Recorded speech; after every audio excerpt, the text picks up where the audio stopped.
Gözəller seyrəngahsan, görüm səni var oynarlar. Açılsın gün nərgizin, dədəm oxuzar oynarlar. Gözüm qaldı siyah teldə, bülbül öldü meyli güldə. Kimsəm yoxdur qürbət eldə, sən mənə qəmxər oynarlar. Mən səni görəndən bəri, sinam oldu qəm dəftəri. Yazı qaşıq ələskəri, öldüyü günahkar var oynarlar. O təzdəndir. Bir dənə təzdəndir. Öldür asıl ələskəri, öldüyü günahkar var oynarlar. Uşaqdır da, yox, uşağı sözlərim kimi. Axırıncı təzdən desin. Deyəcək, qoy özünə gəlsin. Yaxşı deyirsən. Sən necəsən, sən yaxşısın, sən də görürlər. Gözəllər seyrəngahsan, görüm səni var ol yaylaq.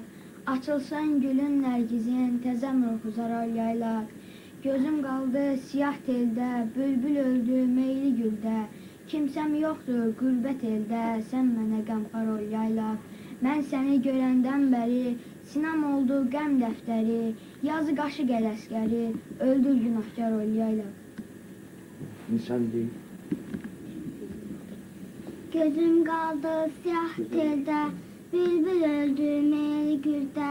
Kimsəm yoxdur qürbət eldə, sən məni görəndən bəri. Başlasın. Bak kim el Başla. Yüzüne bak.